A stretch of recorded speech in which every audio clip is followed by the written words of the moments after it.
I declare Luyimbazi Elias Nalukola, who has obtained the largest number of votes to be the elected candidate. Enaku z'omwezi 13 omwezi guno akakiiko k'ebyokulonda kalangira munannupu Elias Luyimbazi Nalukola ng'omubaka omulonde owa Kawempe North.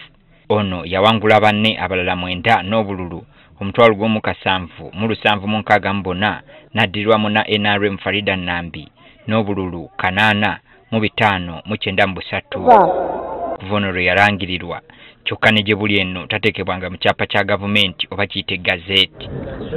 Enkya ya leero Nalukola ng'aliwamu ne Ssaabandiisi wa NUP David Louis Rubongoya kw'ossa ne munnamateeka w'ekibiina kino George Musisi bakedde ku kitebe ky'akakiiko k'ebyokulonda kabannyonnyole ekikyalemesezza Nalukola okuteekebwa mu kyapa kya gavumenti. Beevumbye akafubo n'ab'akakiiko k'ebyokulonda nga bakulembeddwamu ssentebe waako Simon Byabakama akatakkiriziddwamu bannamawulire. Oluvannyuma lw'akabanga bavuddeyo ne batubuulira ebibadde mu kafubo kano. Olwaleero tuzze gye bali ne batubuulirako nti mazima ddala nabo ensonga eyo bakwatako era nabo bejjusa olw'ebikolwa ebyekko ebyettima ebyettemu ebyakolebwa mu kalulu ako.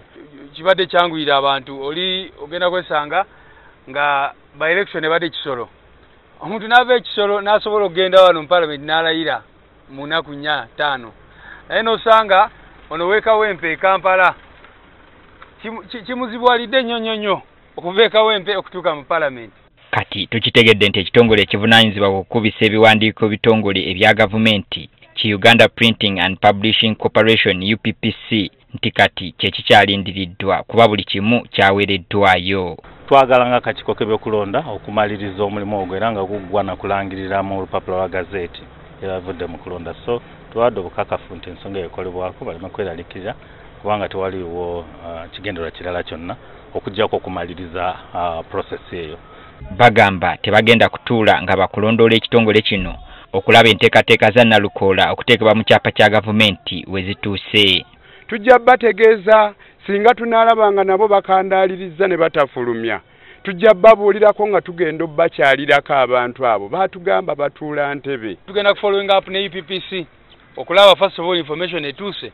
Bwe betuuse mugenda gifulumya ddi. Kubanga ekyo ffe kye twagala kwe kulaba nga Honorable Nalukola ali wali mu parliament ng'alayira. Bano era beemulugunyizza olw'abantu abaali bakuuma akalulu ka Nalukola abakyabuzibwawo ne gye buli kati.